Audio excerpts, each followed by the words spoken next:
Dis à ton voisin, arrête de te fatiguer. Le vrai chose, c'est là où tu es. Alléluia. Waouh. Waouh. Lève les mains là où tu es. Et je veux que tu dises un mot au Seigneur.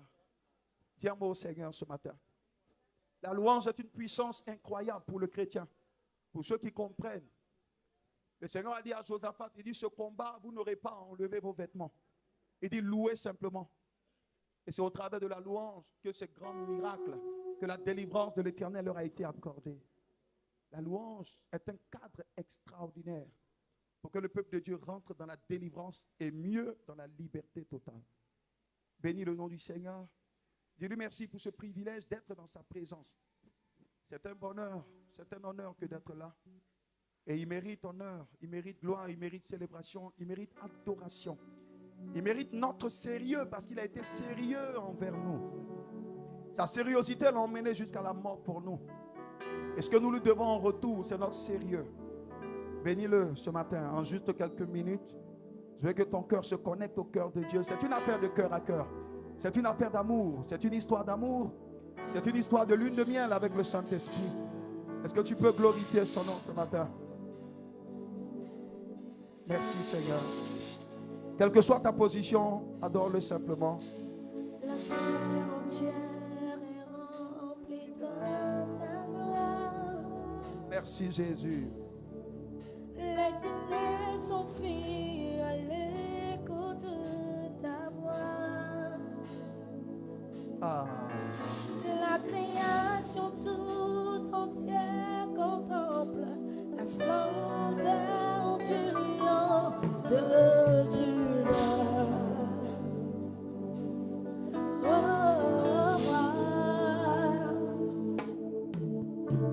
tu parles de ce qui est mort reprend vie. Tu déclares ce qui n'existe pas surgit. Nous t'aimons tellement, nous aimons ta présence. Nous aimons ton Tous les atmosphère. peuples et toutes les nations. Nous aimons ton vent.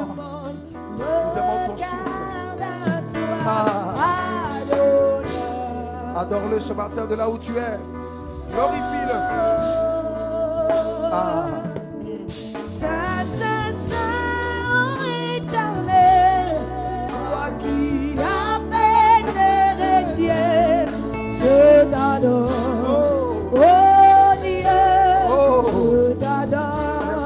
Oh Dieu, toute ta voix. Adore-le. Adore-le. Merci Seigneur. Nous t'aimons Jésus. Nous t'aimons Seigneur. Oh Dieu, nous t'aimons oh Dieu. Nous t'aimons. Oh oui,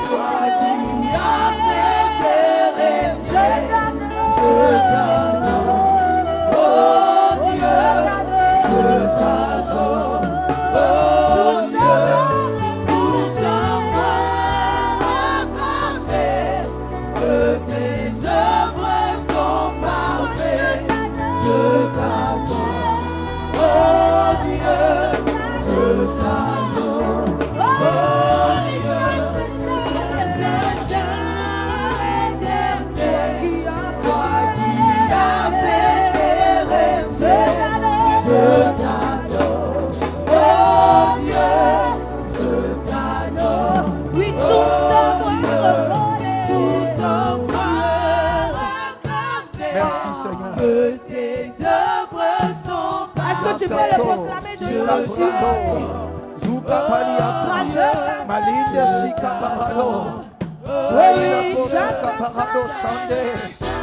Oh, merci. Toi qui as fait des rêves. Ciel et terre. Ciel et terre. Oh, merci Jésus. Merci Jésus.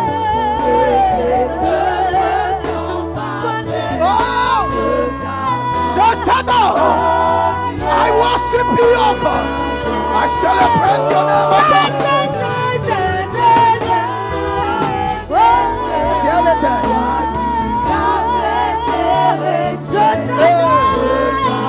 Oh,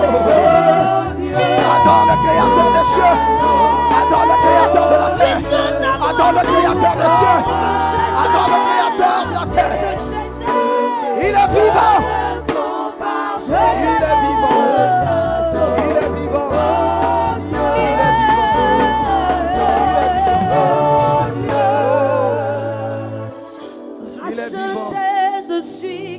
vivant. Il est vivant. Merci Jésus. Est-ce que le peuple peut le proclamer? Merci Tu Jésus. mérites notre Merci Jésus. racheté, je suis. Merci Jésus. Oh, Merci oui, tu Jésus. mérites. Merci Jésus. Racheté, Assure-toi que tu l'adores.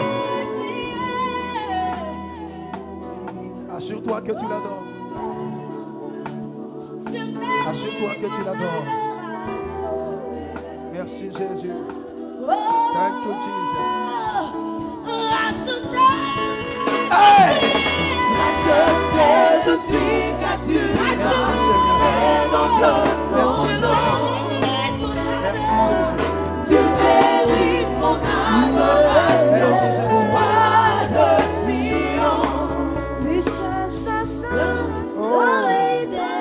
Merci Jésus. Merci. Merci Jésus. Alléluia. Merci Seigneur. Alléluia. Merci Saint-Esprit de Dieu. Merci pour ta sainte présence.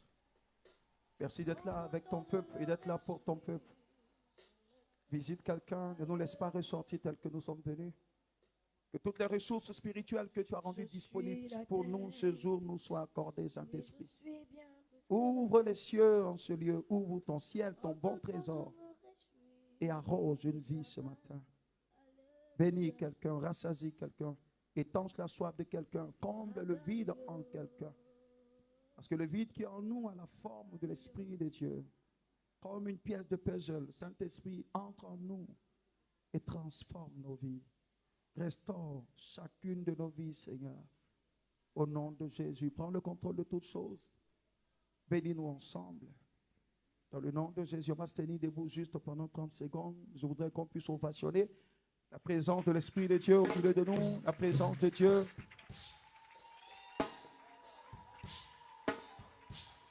Acclame la présence de Dieu.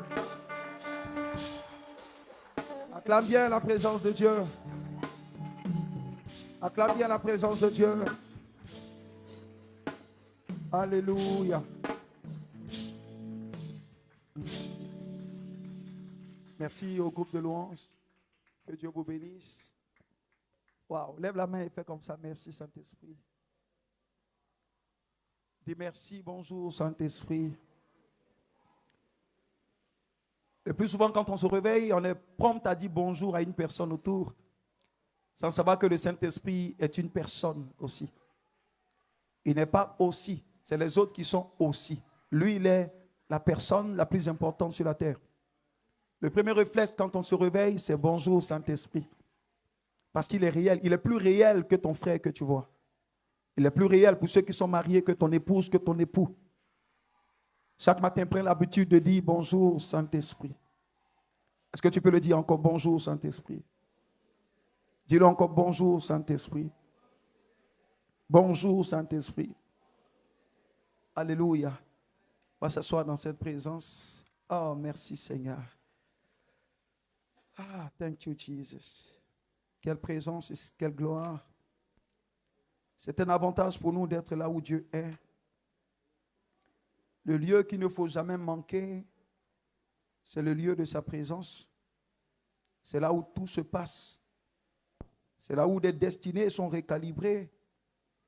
C'est là où des vies sont refaçonnées. C'est là où la trajectoire des destinées est recalibrée. C'est là où Dieu façonne. C'est là où Dieu change. C'est là où Dieu métamorphose. Dis avec moi, Saint-Esprit, change-moi ce matin.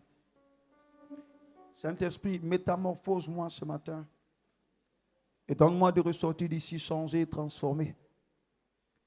Au nom de Jésus.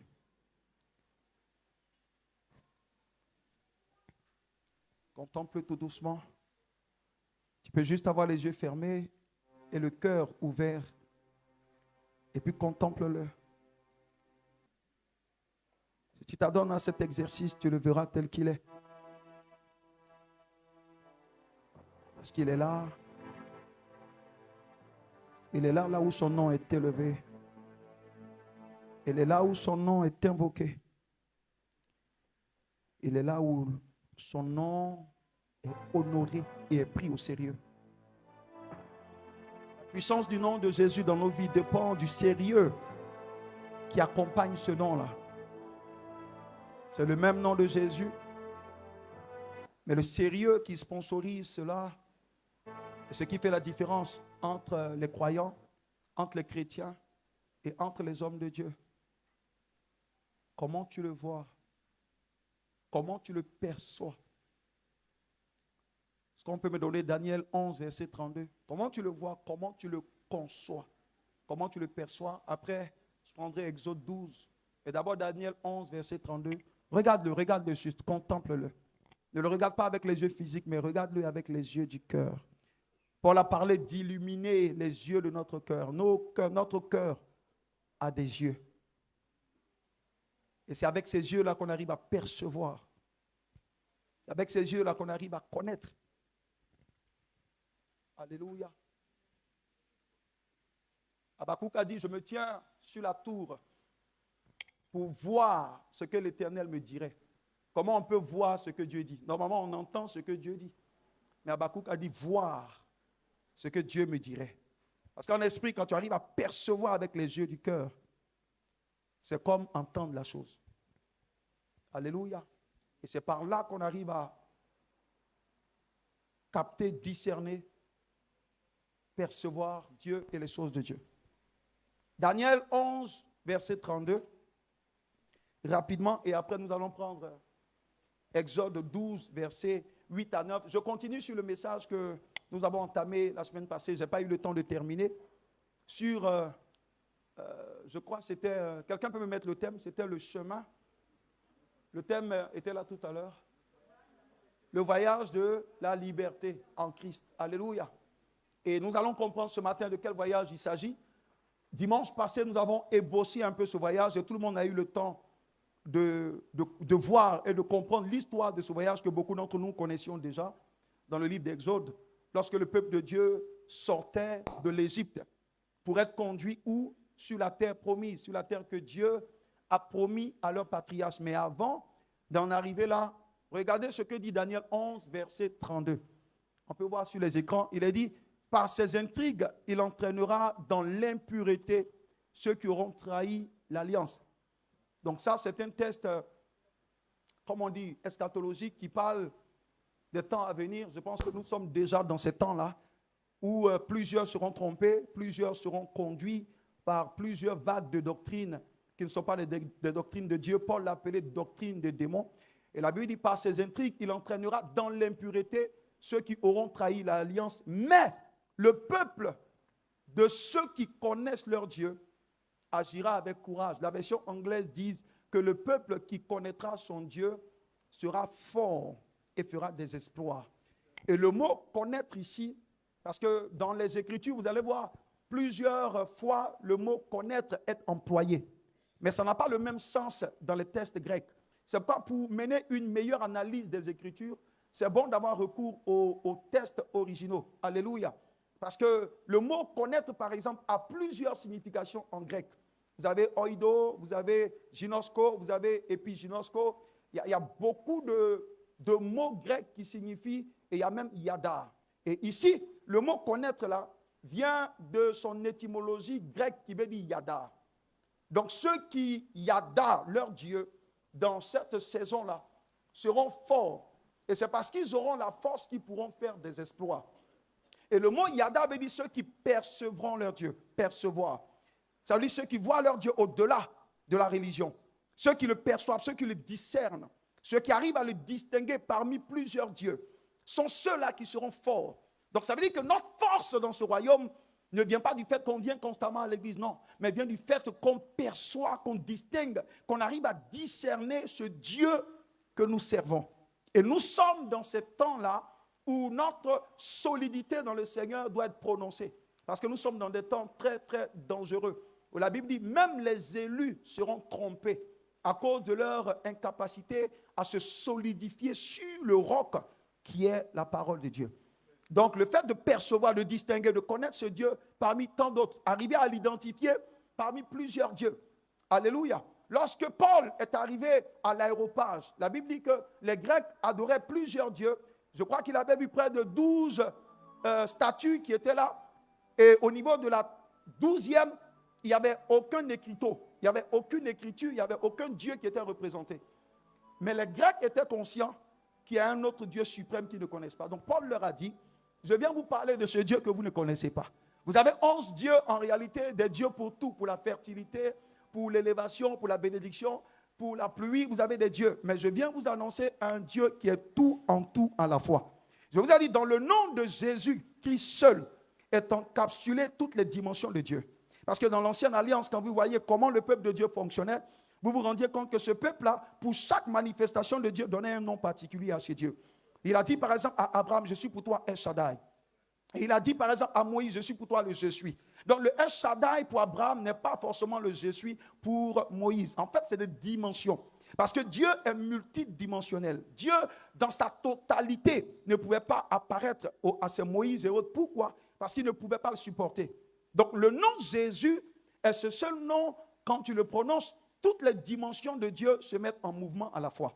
Parce que dans l'ancienne alliance, quand tu as besoin d'être nourri, d'être approvisionné quelque part, tu criais à Yeshua, comment on dit ça, Yireh, pour dire, Seigneur, viens m'aider, viens fournir quelque chose. Donc quand il vient, c'est juste dans cette dimension qu'il vient, parce que la dimension du nom que tu invoques, c'est cette dimension du nom-là qui sera manifestée. Donc c'était compliqué. Imagine que tu aies 120 besoins. Donc pour chaque besoin, tu as besoin de connaître un nom particulier de Dieu. C'était fatigant. Donc le nom de Jésus est ce nom qui, quand tu le prononces, toutes les dimensions de Dieu sont activées.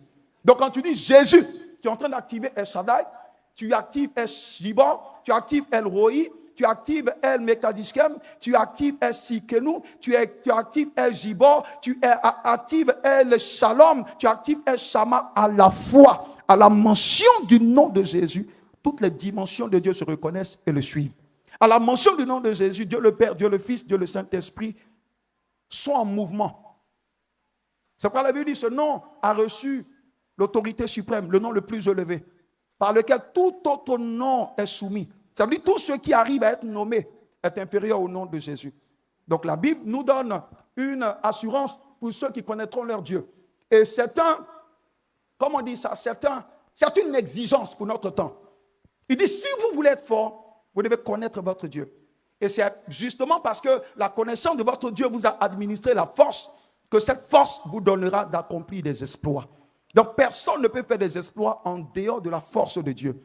Et la force de Dieu ne peut pas nous être administrée si nous ne le connaissons pas. Donc à mesure qu'on le connaisse, c'est les dimensions de force de Dieu qui sont appliquées à nos vies. Donc nous devons connaître notre Dieu, c'est Yada. C'est apprendre à le connaître, c'est ce que ça veut dire. Donc apprendre à le connaître, ça veut dire que ça vient par une discipline. Chaque jour, il faut chercher à le connaître. Et chaque jour, il te présentera une dimension de lui. Chaque jour, il te présentera une facette de lui. Chaque jour, il te présentera, j'ai envie de dire, un visage de sa personne.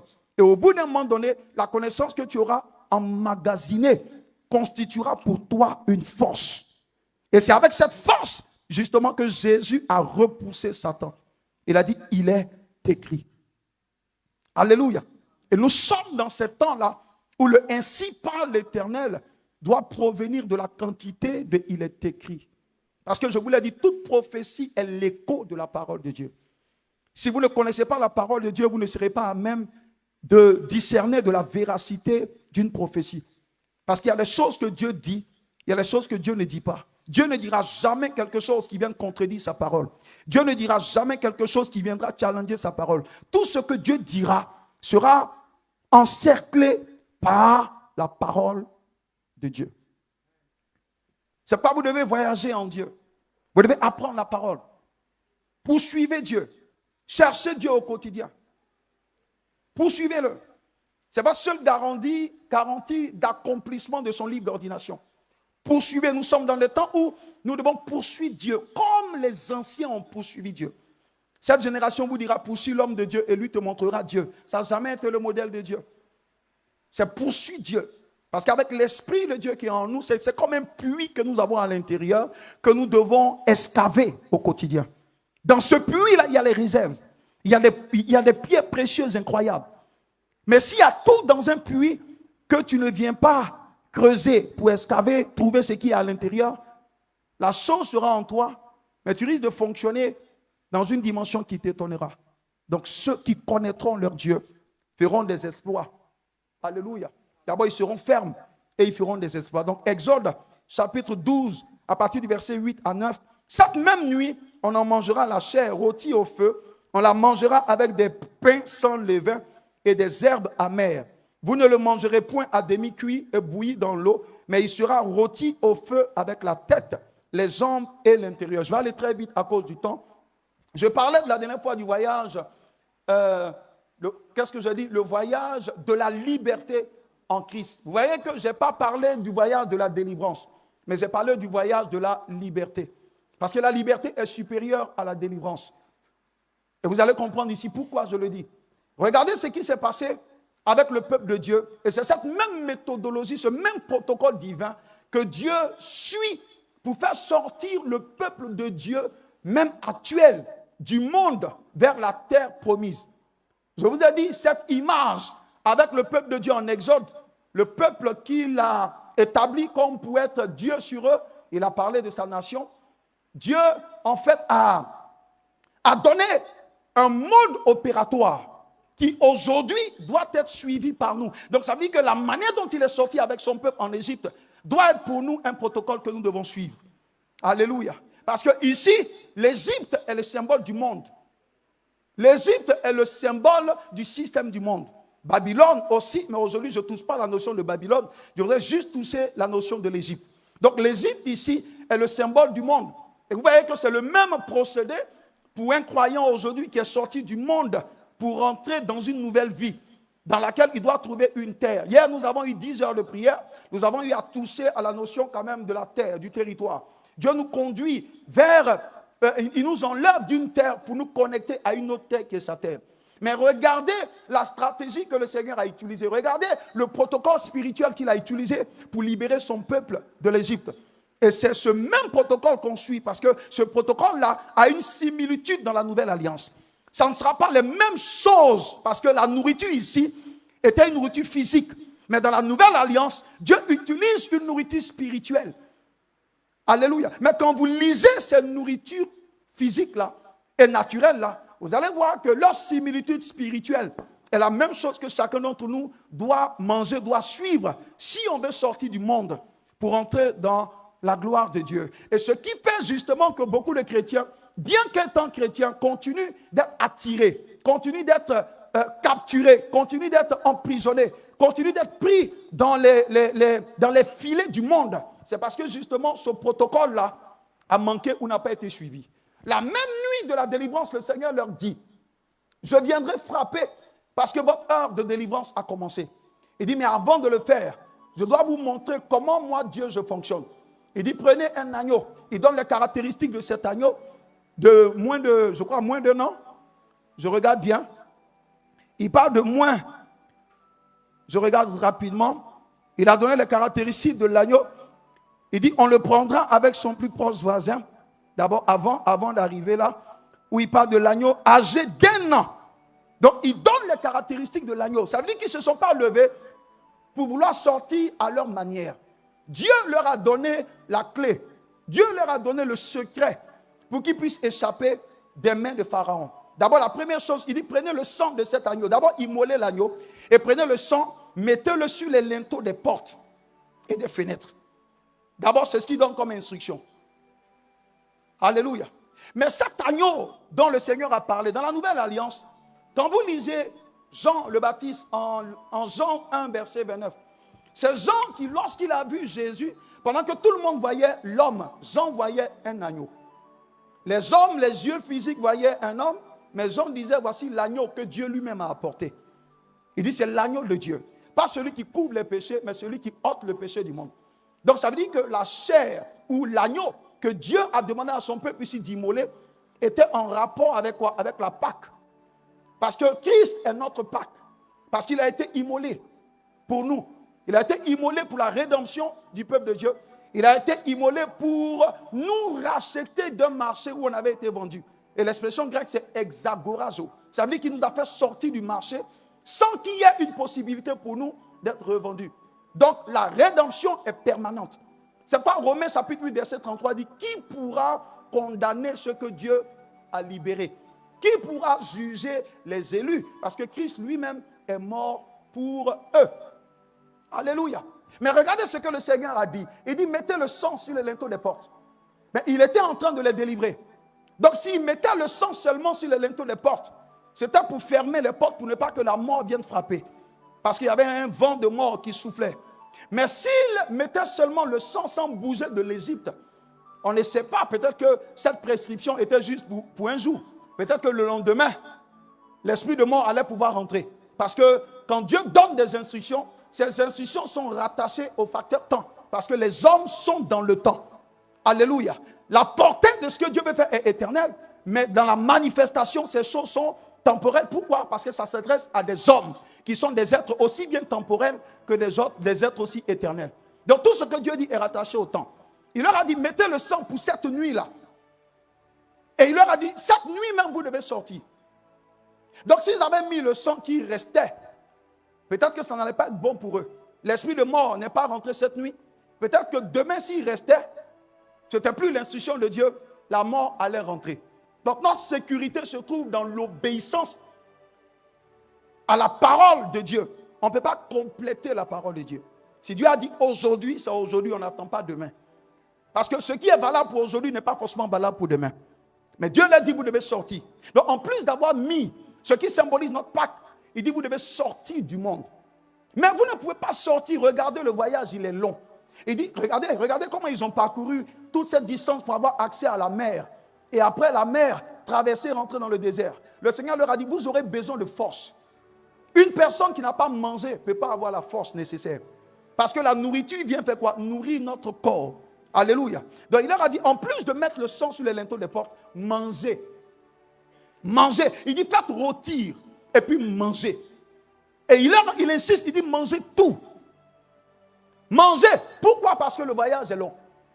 Donc si tu n'as pas mangé assez, tu ne pourras jamais parcourir la distance qui sort du monde.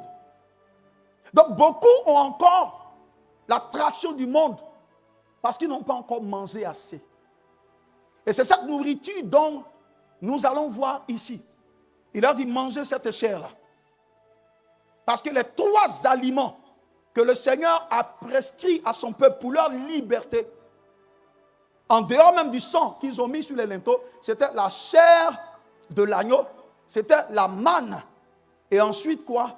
Le dernier élément, c'est l'eau qui sort du rocher. Donc, trois éléments. La chair de l'agneau, vous allez voir la manne. La chair de l'agneau, vous le voyez en Exode 12. La manne, vous pouvez le voir en Exode 16. Et puis, le rocher qui a été frappé, qui a fourni de l'eau. Alléluia. Vous pouvez le voir en Exode 17. Je vais aller vite pour qu'on comprenne. Mais le Seigneur leur a dit, si vous voulez la délivrance, voici ce que vous devez faire. Vous devez manger. Et la même nuit, eux tous ont obéi. Ils ont mangé à la chair. À la chair de l'agneau. Ils ont mangé d'ailleurs toute la chair, qui a été la chair, qui leur a donné la force nécessaire pour sortir de l'Égypte. Parce que le but de cette nourriture-là, c'est de leur donner quoi? La force intérieure. Et les distances que tu ne pourras jamais parcourir si tu n'as pas mangé assez. Alléluia. Une chose importante pour nous, c'est d'accepter le Seigneur. C'est la chose la plus importante. Jésus est notre Pâque. Le mot Pessa veut dire qu'il nous a fait passer de l'autre bord. Donc en l'acceptant, il nous fait passer de l'autre bord. Alléluia. Donc accepter le Seigneur est bon. Mais si nous ne consommons pas le Seigneur, le voyage risque d'être compliqué. Parce que aussi bien qu'on a besoin de manger pour avoir, ou plutôt qu'on a besoin de ce sang pour nous protéger, le sang qui signifie que nous sommes acquis à Christ, parce que c'est par son sang qui nous a rachetés. nous avons aussi besoin de manger sa chair pour pouvoir faire le voyage. Parce que la voie ou le chemin est long. Alléluia. Et nous avons remarqué lorsque nous lisons ce récit que les enfants d'Israël ont été délivrés du destructeur, de l'esprit de mort. C'est ce que le Seigneur leur a dit. Et pour cela, il leur a demandé de mettre juste le sang. Il dit, l'ange de la mort viendrait, mais il passera outre. Alléluia. Mais ils avaient besoin également, comme je l'ai dit, d'obtenir la force ou l'énergie nécessaire pour marcher hors de l'Égypte. Et cette énergie leur provenait de l'agneau que le Seigneur leur a demandé de manger.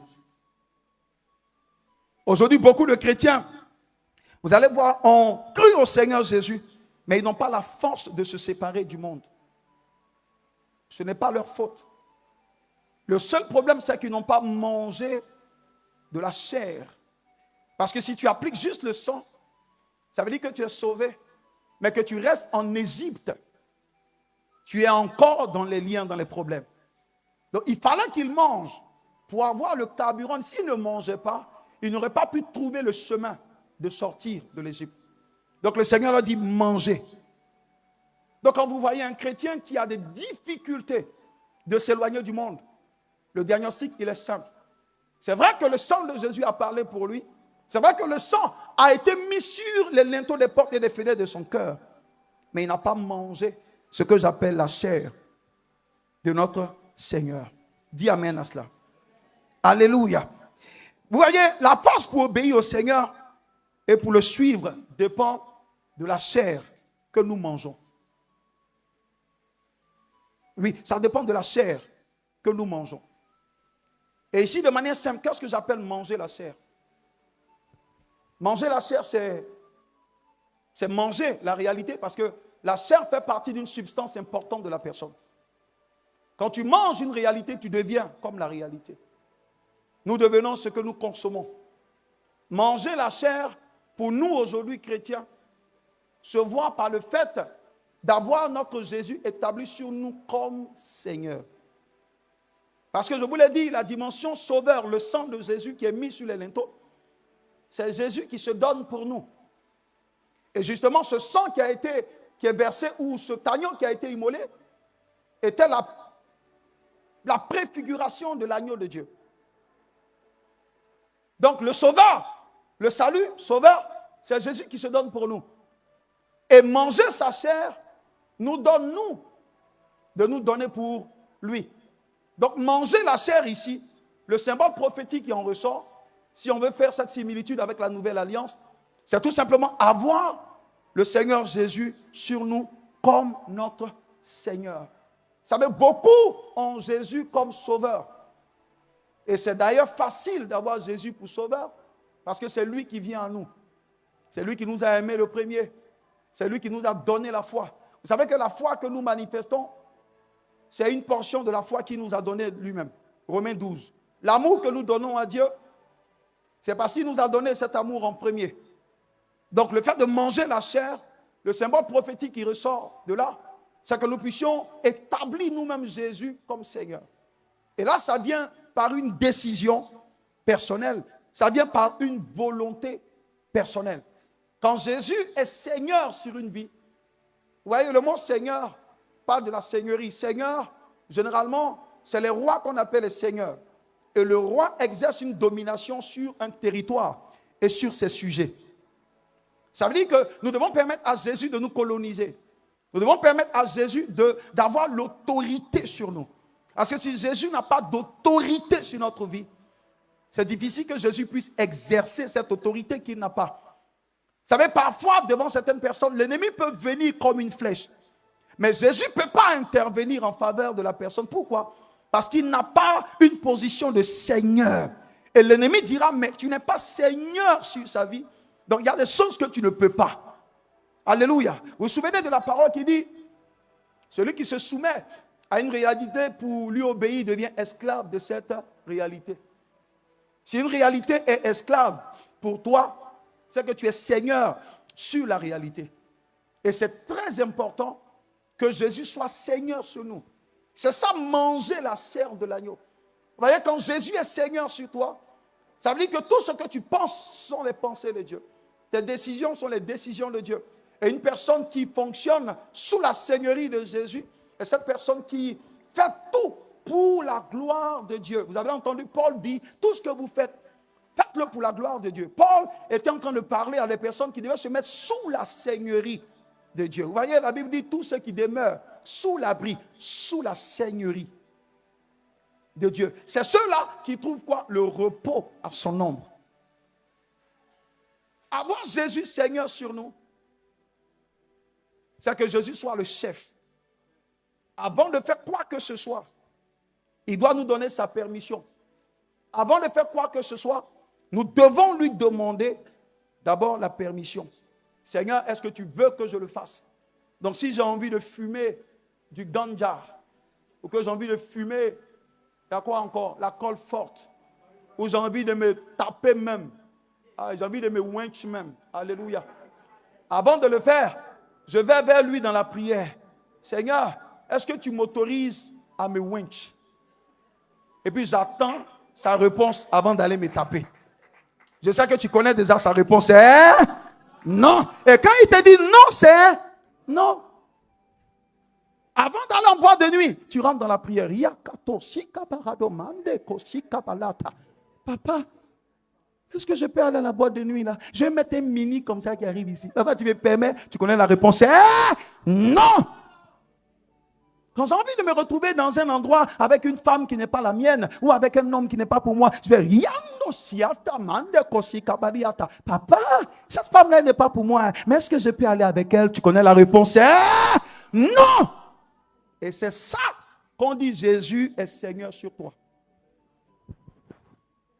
C'est-à-dire tout ce que tu as à faire, tu attends sa permission.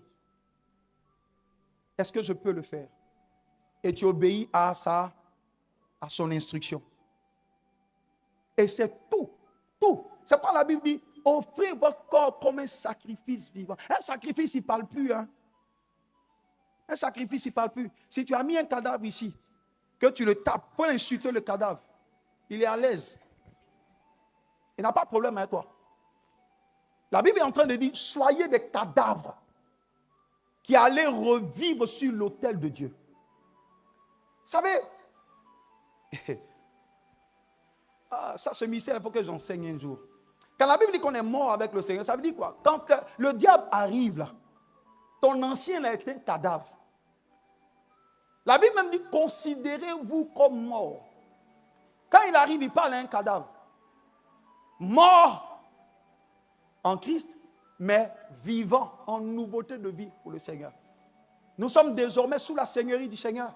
Nous devons simplement laisser le Seigneur exercer cette seigneurie sur nos vies. Nous devons laisser le Seigneur nous orienter, nous guider. Et la meilleure voie de l'Esprit viendra toujours par la parole de Dieu. C'est pourquoi il faut la connaître. Parfois, quelqu'un me dit, mais pasteur, la volonté de Dieu, je dis la volonté première de Dieu, c'est sa parole. C'est vrai qu'il y a des cas spécifiques qui ne sont pas forcément clairement dites là, mais qui s'interprètent à partir des Écritures. Un jour, quelqu'un avait engagé un débat pour dire, mais pasteur, la Bible n'a jamais dit qu'il ne faut pas fumer. Donc, il ne faut pas me dire que Dieu dit qu'on ne fume pas. La Bible n'a jamais dit. Et là, on dit, oui, tu as raison. La Bible n'a jamais dit ça. Mais la Bible n'a pas besoin de dire tout pour savoir que ce que tu dis là, ça fait partie. Parce que dans la loi aussi, il y a les principes qu'on peut tirer. Quand Dieu dit celui qui détruit ce corps sera détruit, est-ce que quand tu mets la fumée, là, ces vitamines, tu mets dans ton corps? Voici la question que j'ai posée. Si ce n'est pas la vitamine, ça vient pour détruire ton corps, non? Il a dit oui. Il dit c'est ça. Celui qui détruit ce corps sera détruit. Donc les choses ne sont pas forcément obligées d'être écrites comme ça. Vous allez voir que Dieu, Elohim, n'a donné que 10 lois à Moïse. Quand il est monté sur le mont Sinaï, là, quand il est descendu, c'est 10 lois. Mais Moïse a fait sortir des principes inspirés de ces 10 lois au point d'avoir instauré près de 613 principes provenant de 10 lois. Quand Dieu dit qu'il ne faut pas détruire le corps, donc tout ce qui vient détruire le corps, là, ça aide dedans. Et puis après, je dis, d'accord, il n'y a pas de problème. Tu as dit que c'est le diable qui te fatigue, qui fait que tu fumes, non? D'accord. Mais le diable ne va jamais te dire qu'il faut aller boire acide. Le diable là, Benjamin te dit, va boire acide. Ça veut dire, quand il te dit, va boire acide, tu sais que tu ne peux pas boire ça. La force qui te permet de dire non quand il s'agit d'acide là, c'est cette même force là qui doit te dire non quand il s'agit d'aller faire autre chose que tu connais. Parce que moi, je n'ai jamais vu quelqu'un que le diable a trompé et puis il allait boire acide, à part les cas assez isolés. Alléluia. Ouais, un peu. Ça veut dire que pour tout, on a la force de dire non. Et pourquoi souvent devant Dieu, on n'aura pas grand-chose à dire? Amen. Parce qu'à moins que la personne soit atteinte de démence, tu ne vas jamais voir quelqu'un, bon, prendre un couteau, s'il est normal pour dire, il va s'égorger. Parce que le diable, là, s'il trompe comme ça, il n'a qu'un jour, voilà, tu vois un peu, non? Un jour, voilà. Tu bois toujours sur Libra, souvent, ce n'est pas bien dosé. Parfois, quand tu prends alcool, quand tu prends acide comme ça, acide, je ne sais pas combien quand tu mets, c'est dosé, mais tu dailles. Alléluia. Et quand j'ai échangé avec lui, ça, c'était, il a compris à la fin. Amen. Amen. Tout est dans les Écritures. Jésus doit être Seigneur sur nous. Amen. Beaucoup de chrétiens l'expérimentent en tant que le sauveur, c'est bon. Mais être sauveur, c'est vraiment pour les enfants. Quand on monte à un certain niveau, le Seigneur voudrait qu'on soit ses fils. Et le fils a le Seigneur établi sur lui. Alléluia. Gloire à Jésus. Donc, comme je l'ai dit, beaucoup sont attirés encore par les choses du monde. Parce qu'à ce niveau, ils n'ont pas consommé assez de la chair. Parce que c'est Jésus établi sur nous, là, qui pourra nous permettre d'éteindre les traits enflammés de l'ennemi. Quand vous lisez Romains 6, Romains 7, Romains 8, vous allez voir qu'il y a beaucoup de vérités que Paul dit à l'intérieur. Quand l'Esprit de Dieu est venu en nous, l'Esprit nous a donné un investissement qu'on appelle l'esprit de vie. Contrairement à l'esprit de la mort, qui était là dans l'ancien nous. Quand vous lisez Romains 6, 7, vous allez voir ça. Il a dit, nous avons reçu quoi? L'esprit de vie, qui est aussi l'esprit de la grâce. C'est quoi cet esprit-là? Cet esprit est une énergie, d'abord une personne, mais qui nous confère une énergie, qui nous donne la capacité de dompter l'ancien nous. Pour soumettre l'ancien nous. C'est pas Paul a dit, vous-même prenez votre corps et offrez-le. Ce n'est pas quelqu'un qui va prendre. Il dit toi-même. Pourquoi? Parce que Paul estime que l'investissement que nous avons reçu nous a donné la capacité de le faire. Et si nous voulons, par la grâce de Dieu, nous pouvons le faire. Au nom de Jésus-Christ. Alléluia. Et vous allez voir que ce peuple-là avait l'habitude de manger les agneaux. Ce peuple avait l'habitude d'utiliser le sang d'une certaine manière. Mais ce jour-là particulièrement, parce que l'instruction de Dieu est venue d'y manger cet agneau-là, automatiquement, la nature de l'agneau a changé. Vous savez, quelqu'un peut boire du jus de raisin. Mais quand quelqu'un prie sur le jus de raisin, ce n'est plus un jus de raisin, c'est le sang de Jésus. Donc c'est la parole d'Abba, la parole déclarée de Dieu sur une chose, une instruction de Dieu sur la chose, qui change la nature de la chose. Il leur a dit, mangez cet agneau. Donc ce n'était pas l'agneau ou les agneaux qu'ils avaient l'habitude de manger. C'était un agneau qui avait reçu la senteur de Dieu. Et quand ils ont mangé, ça les a aidés dans le parcours. Vous vous souvenez de l'histoire d'Élie, le prophète, en 1 Roi chapitre 19. Ce prophète qui avait décidé que Dieu le prenne. Justement, c'est parce qu'il a dit que Dieu me prenne que le Seigneur l'a remplacé par Élisée. Il dit, même dans le royaume, on ne plaisante pas avec les mots. Il dit, Seigneur, je suis fatigué. Bon, il est fatigué. Le Seigneur dit, d'accord, comme tu es fatigué, je vais t'aider. Tu vas me rejoindre ici, je vais prendre Élisée. Mais il était fatigué sous un arbre. Il a dit au Seigneur, je suis fatigué. Le Seigneur a envoyé un ange pour lui donner quoi? Un morceau de pain, de gâteau, si vous voulez. Et quoi? Et de la viande. Mais quand le vieux a mangé la viande, il était épuisé. La Bible dit qu'il a couru encore plus de 40 jours et 40 nuits à cause de ce qu'il a mangé. Un gâteau normal ne peut pas faire courir quelqu'un sur cette distance. La Bible dit, du moment où Dieu a parlé et a envoyé ce gâteau n'était plus un gâteau normal. C'était la nourriture des anges. Et cet homme a eu la force. Et il a pu parcourir la montagne qui est à combien de mètres de hauteur par l'énergie qu'il a reçue de Dieu. Jésus doit être Seigneur sur nous. C'est ça, manger sa chair. Et tant que Jésus n'est pas Seigneur sur nous, ça sera difficile pour nous de rompre avec les choses du monde. Nous serons là, mais nous allons toujours aspirer à ces choses. Malgré cette nourriture qu'ils ont mangée, regardez ce qui s'est produit dans le désert. leur esprit était toujours en Égypte. Ils ont été délivrés de l'Égypte, mais l'Égypte ne les avait pas quittés. Donc le peuple avait quitté l'Égypte, ils sont rentrés dans le désert, mais l'Égypte était encore dans leurs pensées. Donc ils étaient délivrés, mais non libérés. Pourquoi? Parce que manger la chair, c'est bon. Mais la Bible dit que la chair doit être accompagnée de certaines choses. Vous allez voir quand vous lisez le verset 8. Toujours. Il a dit que le peuple doit joindre à cette chair-là ce qu'on appelle les herbes amères et le levain. Et quand je faisais les recherches, je me suis rendu compte que les herbes amères avaient une connotation prophétique pour la nouvelle alliance. Quand on parle des herbes amères, le plus souvent, les produits que nous consommons pour la santé, pour la guérison, généralement, les goûts ne sont pas plaisants. Quand tu prends les choses qui contiennent la quinine, c'est amer. Pendant que c'est amer, c'est bon.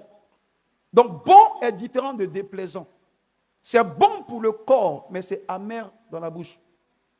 Et la Bible leur a dit, mangez cette chair-là avec quoi? Avec des herbes amères. Le nom de ces herbes-là n'était pas herbes amères, non. C'était la texture, le goût déplaisant de ces herbes-là qui ont fait que le Seigneur les a appelées les herbes amères. Et ces herbes amères-là renvoyaient à une chose, au péché passé. Le Seigneur leur disait, mangez cette chair. Mais pendant que vous mangez cette chair-là, oubliez les péchés passés. Arrêtez et rompez avec tout ce qui est passé. Rompez avec tout. Parce que si vous ne rompez pas avec tout, vous transportez le monde encore avec vous. Comme Abraham, celui à qui Dieu a dit, mais quitte tes parents, quitte tout. Mais Abraham avait dans son sac son passé. Il s'appelait Lot. Et le nom de Lot veut dire voile. Donc tant que tu auras une réalité du passé amer, le monde sera toujours avec toi. Et le Seigneur aura du mal à te donner d'accéder à la liberté totale. Jusqu'au jour où Dieu lui dise, sépare-toi de ce Lot. Donc les herbes amères ici symbolisent quoi? La rupture avec tout le passé. La rupture avec tout notre passé. Il y a des chrétiens qui font encore les fêtes de génération, qui font encore des choses traditionnelles et autres. Non, un jour Jésus a eu ce débat où les gens sont venus lui dire, mais Seigneur, voici telle ou telle chose qui se pratique. Et le Seigneur leur a dit, mais qui vous a appris à mettre votre religion au-dessus de la parole de Dieu? Donc, par moment, en tant que chrétien, on doit rompre avec l'ancien. On doit rompre avec les pratiques. On doit rompre avec tout ce qui est fait de génération, tout ce qui est bizarre. On doit rompre. Si tu ne romps pas, la délivrance sera compliquée. Et si la délivrance n'est pas acquise, la liberté aussi ne le sera pas. Je connais beaucoup de chrétiens qui font encore les fêtes de génération, qui vont toujours au village pour certaines choses assez bizarres. Mais c'est difficile de suivre le Seigneur avec encore ces choses. Le Seigneur a dit, mangez cette chair-là, que Jésus soit Seigneur, mais en plus d'être Seigneur, vous aussi rompez avec tout ce qui est ancien. Parce que le problème des gens aujourd'hui dans le présent, c'est l'ancien. C'est pourquoi quand vous lisez Ésaïe 43, le Seigneur leur dit, faites une chose, oubliez ce qui est en arrière. Oubliez tout. Oubliez, rompez une fois pour toutes. Jésus a dit, il vient une autre personne qui n'est pas moi, mais il n'a rien en moi. Si le passé a quelque chose dans ton présent, le passé viendra le reprendre. Et c'est ça la notion des réclamations. Quand le passé a quelque chose en toi, il viendra le prendre. Donc le Seigneur dit, prenez-les avec quoi? Des herbes amères. Ça veut dire rompez avec l'ancien. Et après, il leur dit, prenez encore avec ce qu'on appelle le pain sans levain. Quand vous lisez la Nouvelle Alliance, vous allez entendre l'apôtre Paul parler du pain sans levain, ou parler du levain plutôt. Et le levain, c'est tout ce que Paul appelle péché. Il parle des péchés présents. Il entend le dire en fait au peuple. Il dit, sortez de tout ce qui n'est pas la gloire de Dieu. Quand vous lisez Hébreux 12, il dit, mais puisque nous sommes entourés d'une si grande nuée de témoins, rejetons tout péché qui pourrait constituer pour nous un excédent de bagages. Vous allez voir que parfois, quand tu veux monter dans les hauteurs, que les bagages sont trop lourds, tu ne montes plus. Les bagages même te ramènent. Alléluia. Et Paul nous dit que c'est l'œuvre que produit le péché dans la nouvelle alliance et dans la vie des chrétiens aujourd'hui. Donc les herbes amères font allusion à tout ce qui est ancien, pratique ancienne, et le levain fait allusion au péché présent. Donc la voie de la liberté, c'est avoir Jésus comme Seigneur sur nos vies, mais en plus de l'avoir comme Seigneur sur nos vies, c'est pratiquer. Donc la pratique de ce que Jésus nous demande de faire nous poussera à rompre avec le passé et à avoir une attitude aujourd'hui qui soit conforme aux standards de Dieu. Je parle du voyage de la liberté en Christ. Et c'est la seule chose qui pourra permettre aux chrétiens aujourd'hui d'être libres. Alléluia. Parce que c'est bon de faire des délivrances tout le temps, mais la plupart des lieux où il y a la délivrance intense, parfois, beaucoup n'ont pas forcément besoin de délivrance d'abord. Ils ont juste besoin de conversion. Parce que tant que tu seras dans le monde, la délivrance ne finira pas. Parce qu'en fait, tu deviens quoi? Tu deviens, comment on dit ça? Tu deviens une caverne de démons. Amen.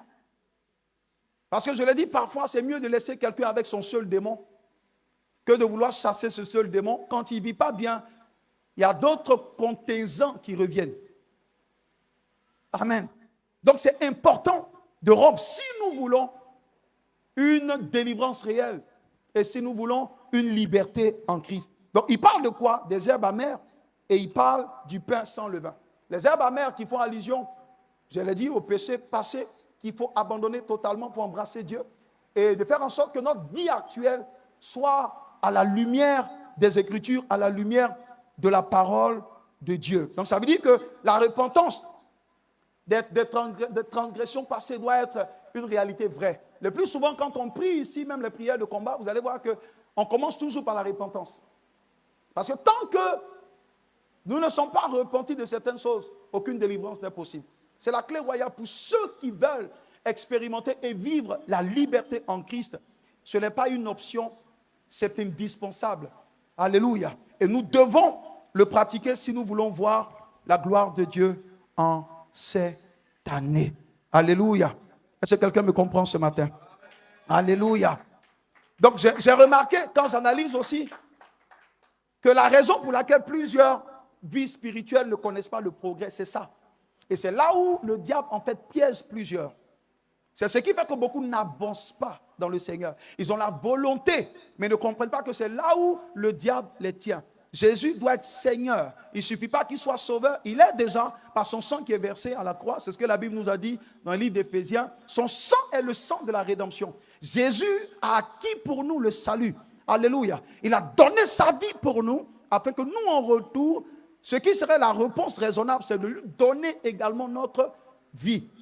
Amen. C'est ce qui serait la réponse raisonnable.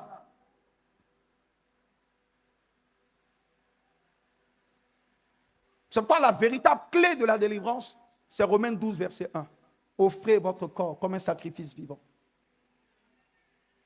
Une fois que c'est fait, il y a des choses que tu n'expérimenteras plus. Et Dieu te donnera d'entrer dans une autre dimension au nom de Jésus-Christ. Et le deuxième élément que je vais toucher rapidement, et finir dans 10-15 minutes, c'est la manne. Quand vous lisez le même passage, ou plutôt en Exode chapitre, on va voir chapitre 16 rapidement, et je finis dans juste 10 minutes. Exode chapitre 16, des versets 2 à 4. Vous allez voir, il est dit, et toute l'assemblée des enfants d'Israël murmura dans le désert contre Moïse et Aaron.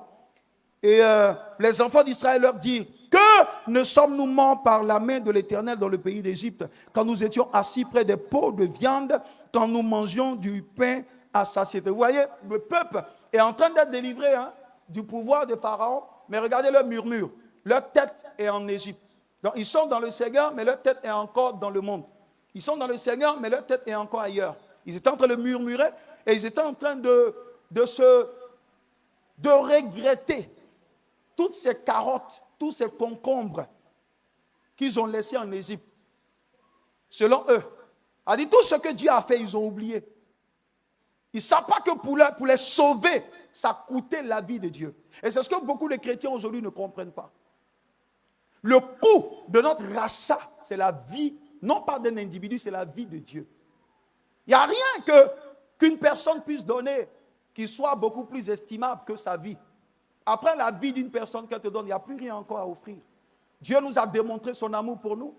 Ce qui serait correct, juste, c'est qu'on puisse répondre à cet amour-là. Donc, ils ont oublié la sortie, ils ont oublié que Dieu a fendu la mer Rouge par les mains de Moïse. Ils se souviennent juste des concombres. Ils se souviennent des concombres et non pas des coups qu'on leur donnait dans le dos. Ils se souviennent des carottes sans se souvenir de la souffrance par laquelle Dieu les a fait sortir. Alléluia. Donc la Bible parle ici de la manne. On dit l'Éternel fera pleuvoir pour vous du pain du haut des cieux. Le peuple sortira et en ramassera jour par jour. Il n'est pas dit que vous allez constituer une réserve, mais il dit chaque jour. Vous savez, la Bible dit que la grâce de Dieu se renouvelle chaque jour. Donc la nourriture qui leur était donnée là, c'était de manière quotidienne. C'est-à-dire la nourriture d'aujourd'hui ne pouvait pas t'aider pour demain.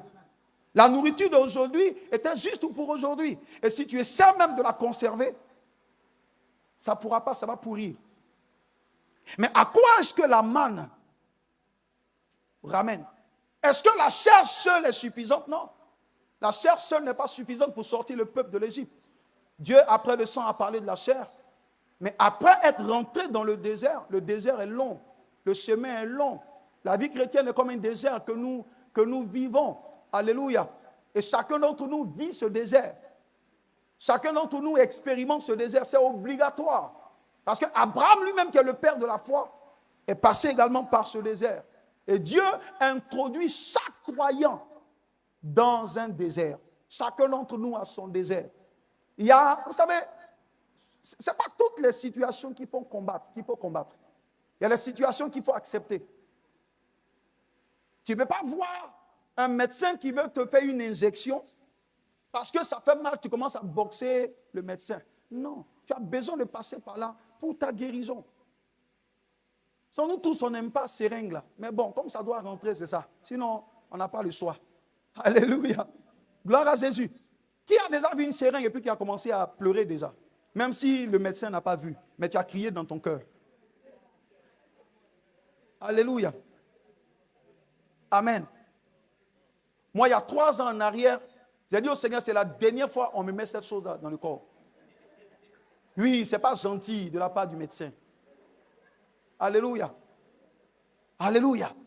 Ce n'est pas gentil. On ne peut pas aimer quelqu'un puis on fait ça. Alléluia. Et puis pendant qu'ils font, ils rient.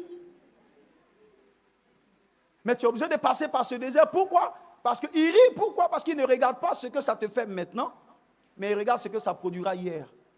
Quand Dieu mettait Joseph dans le désert, Joseph pleurait, mais Dieu regardait le premier ministre demain. Alléluia. Et ce désert est obligatoire pour que l'agenda de Dieu pour toi se réalise. Je vais vous dire quelque chose. La destinée que Dieu a prévue pour nous mûrit dans le désert. Personne n'a envie d'être un fruit non mûr. Personne n'aime un fruit non mûr. Même si tu aimes les mangues, quand on te présente une mangue non mûre, ça agace les dents. Toi-même, ton non mûr, tu n'aimes pas. Alléluia. Mais c'est le désert qui te permet de mûrir. Et les femmes aujourd'hui qu'on ne peut pas encore marier parce que tu es encore non mûr. Dis à quelqu'un, accepte ton désert. Dis à quelqu'un, accepte ton désert. Parce que tu es en train de mûrir. Alléluia. Et Dieu fonctionne ainsi. Quand vous lisez les Écritures, c'est tellement vrai. Parce que ce que Dieu a fait, il ne le changera pas pour nous. Écoutez-moi bien. Les principes du Seigneur, Paul a dit que le standard de Dieu tient certainement. Ça veut dire quoi? La parole de Dieu, il ne la changera jamais pour nous. Dieu nous aime plus que tout. Il a manifesté en se donnant. Mais sa parole, il ne la changera jamais pour nous. C'est nous qui devons la connaître et fonctionner selon ce protocole-là pour voir sa gloire. Et c'est nous, je l'ai dit tout à l'heure à l'entame de ce culte, nous devons le connaître et le discerner. Savoir comment il fonctionne. Donc, il a vu que le désert était long. Il leur a dit, si je ne prévois pas quelque chose pour eux, c'est vrai qu'ils sont sortis de l'Égypte par le sang, c'est vrai qu'ils ont mangé cette chair, mais ils l'ont mangé une seule fois à la Pâque. Personne ne peut vivre tous les jours en mangeant seulement une seule fois. Il dit, il faut que je leur trouve une autre alimentation qui sera journalière. Regardez, ce n'est même pas eux qui ont pensé à ça, mais Dieu a pensé à ça à leur place. Et chaque jour, Dieu leur donnait leur ration. Et il leur permettait chaque jour d'aller prendre, d'aller cueillir, d'aller ramasser. Mais il y a une leçon que Dieu veut nous donner. Quand vous lisez Jean chapitre 6, vous allez voir que la manne ramène à Christ. La Bible dit Christ est notre manne. Il y a un cantique qui parle de la manne quoi? La manne cachée. Christ est notre manne. Et il a dit à son peuple, vous sortez, vous n'allez jamais avoir la liberté, arriver à Canaan. Si vous avez seulement mangé, en plus d'avoir mangé, avec des herbes vertes et avec le pain sans levain, il vous faut une autre alimentation spirituelle qu'on appelle la manne. La manne, elle est journalière. La chair, elle est spontanée, elle est ponctuelle. Mais la manne renvoie encore à la personne de Christ dans une certaine dimension. N'oubliez pas que Jésus, en parlant à ses disciples, a dit, mais mes paroles sont esprit et vie. Quand vous lisez tout le développement, c'est là où il parle de la nourriture. Et c'est justement ce débat, ces arguments sur la nourriture là, qui ont fait fuir tout le monde. Parce qu'il leur a dit, mais si vous ne buvez pas mon sang, si vous ne mangez pas ma sang, on dit, ah, ce monsieur-là, c'est un cannibale, on va le laisser, on va partir. Ce n'est pas à cause de ton mindset, là, tu vas nous insulter. Et c'est comme ça, plusieurs sont partis. Après avoir mangé les poissons et le pain du Seigneur. Donc ça veut dire ici, la manne ramène à qui? À la personne de notre Seigneur. Depuis que nous avons accepté le Seigneur, combien de fois est-ce qu'on s'est nourri de la manne? Combien de fois est-ce qu'on s'est nourri de la manne? Le Seigneur leur a dit, mangez tous les jours. N'oubliez pas, on étudie quoi? Le voyage de la liberté en Christ. Le voyage a un parcours. Si tu ne suis pas ce parcours, la liberté ne viendra pas. La liberté, c'est la destination. Et ce parcours-là, Dieu ne le change pas. C'est par ce parcours qu'il a libéré son peuple. Et c'est par ce parcours également qu'il libère ce peuple que nous sommes. Et il ne changera pas les ingrédients. C'est les similitudes pour la nouvelle alliance que je suis en train de donner, de dire. Mais c'est la même méthodologie. Alléluia. Chacun d'entre nous doit prendre sa manne quotidienne. Parce que c'est important. Personne ne peut réussir dans la journée. Personne ne peut avoir la forme qu'il doit avoir pour défier les challenges de la journée, pour vaquer à ses occupations, pour faire ce qu'il a à faire pour Dieu, si nous n'avons pas mangé quotidiennement. Regardez même physiquement. Il y a les gens qui mangent 3 fois, c'est ce qui est normal. D'autres mangent 2 fois, certains mangent 1 fois. Il y a des gens qui mangent 10 fois dans la journée. Lui, ton voisin. Dis voisin, toi, je sais que tu manges 10 fois dans la journée. Alléluia. C'est pourquoi souvent quand on dit jour de jeûne, il y a des gens quand tu regardes leur visage, même tu es découragé. Il y a des gens qui regardent leur visage, ils ne vont jamais jeûner. Nous tous quand on sera au pouchou. Parce que je regarde ton visage, je dis, oh, il fait pitié. Alors quand tu dis jeûne là, il y a des gens, mais quand tu regardes leur visage, ils disent, hé, tu as tué enfin des gens comme ça. Quand je regarde ton visage, c'est comme dans son cœur, il dit, hé, moi je suis. Alléluia. Amen. Si tu ne manges pas, tu ne peux pas te dire. Les gens, je connais des gens, quand ils ne mangent pas, ils tremblent. Ils tremblent. Et puis il est nerveux à cause du pain. Et quand tu finis de lui donner le pain maintenant, ah, ça va y rire toi. C'est ton voisin, c'est comme ça il est. Alléluia. Mais imaginez si notre corps qui n'arrive pas à avoir sa substance ne peut pas tenir. Mais tu ne sais pas qu'il y a aussi une dimension intérieure de ta personne qui a besoin d'être fortifiée au quotidien. Dieu nous a créés en 2 dimensions. Et Dieu lui-même n'a pas cette capacité. Il a créé l'homme, esprit, et puis il l'a mis dans un corps. Pourquoi Dieu passe par un homme avant de venir sur la terre? C'est parce que lui-même n'a pas prévu cette infrastructure-là pour sa personne. C'est pourquoi l'homme est la seule réalité capable à la fois de naviguer dans les sphères spirituelles et également dans les sphères terrestres. Aucun autre être, y compris Dieu, ne peut faire ça. C'est pourquoi Dieu, pour venir sur la terre, il demande la permission d'un homme. Pour venir sur la terre, il devient Jésus. Parce que le seul chemin pour entrer dans le monde, c'est les entrailles d'une femme. Et tout ce qui sort des entrailles d'une femme est un homme. Donc l'homme est un être spécial. C'est pourquoi il est le sommet de la création.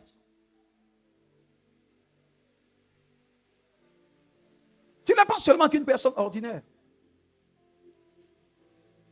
Quand tu nourris ton corps, tu oublies de nourrir ton esprit, ton âme. Les gens peuvent être costauds physiquement. Mais quand tu regardes leur homme intérieur, il a le kwashiorkor. Il a le marasme. Et tu sens qu'ils nourrissent leur corps, mais leur esprit est chétif, gringalé, parce qu'ils ne nourrissent pas leur homme intérieur. Alors que le réel toi, ce n'est pas l'enveloppe qui est autour. Le réel toi, c'est ce qui est en toi que personne ne voit. Et c'est justement ça la grandeur d'un homme. Quand le ciel te regarde, le ciel voit la grandeur de l'homme intérieur. Mais quand les hommes regardent l'apparence. Oh, le jour où Samuel est allé, qu'il a rencontré les frères de David, il regardait l'enveloppe corporelle. Joli.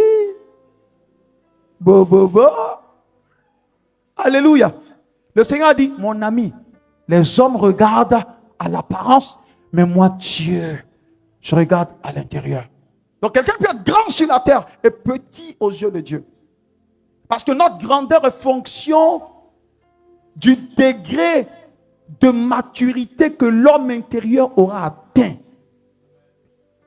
Et cette grandeur vient en mangeant. Vous vous souvenez de Jésus en Luc chapitre 2, même Jean-Baptiste, la Bible dit il croissait en stature et en sagesse. Il croissait.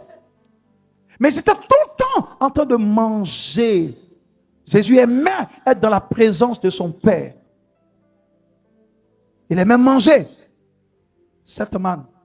Lire la Bible, la parole fait partie de la manne. La manne est un tout. Prier fait partie de la manne. Hier, nous étions là pour 10 heures.